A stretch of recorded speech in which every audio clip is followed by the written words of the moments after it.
What then are the terms of the ceasefire, and when and how will it actually work? Well, our correspondent Rachel Younger is here with the details. Rachel. Thanks, Mary. Well, negotiators from Israel and Hamas, now in the same building, which is progress in itself, are working their way through a draft agreement.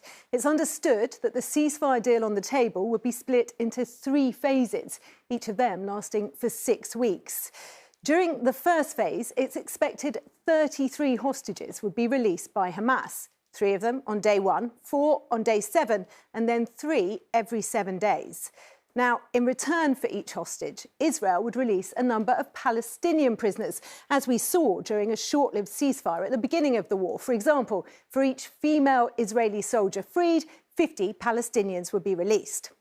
From day 7, Israeli forces would then be expected to start withdrawing from Gaza, gradually giving Palestinians the opportunity to begin returning to what's left of their homes.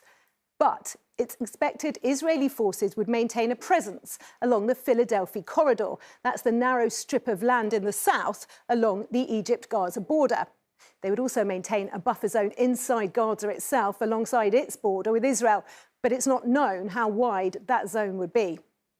Now, with conditions inside the strip described as catastrophic by the UN, a significant relief effort would be needed on day 1.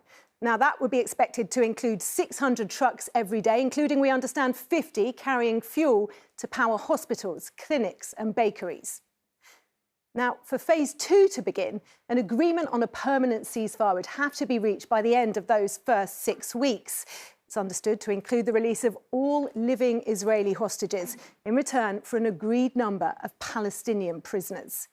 The hope is that this might pave the way for Israeli forces to gradually fully withdraw from Gaza. In a third phase, plans would be agreed for a 3 to 5 year reconstruction scheme to be carried out in Gaza, understood to be under supervision from Egypt, Qatar and the UN. Now, this would include rebuilding the Strip's devastated homes and infrastructure, possibly alongside the eventual reopening of border crossings to allow free movement of goods and people. Now, given where we are now, Mary, much of that sounds enormously ambitious. It is all subject to change. Nothing is finalised yet. It's all intensely fragile. And that means that any optimism tonight comes with a hefty dose of caution. OK, Rachel Younger, thank you.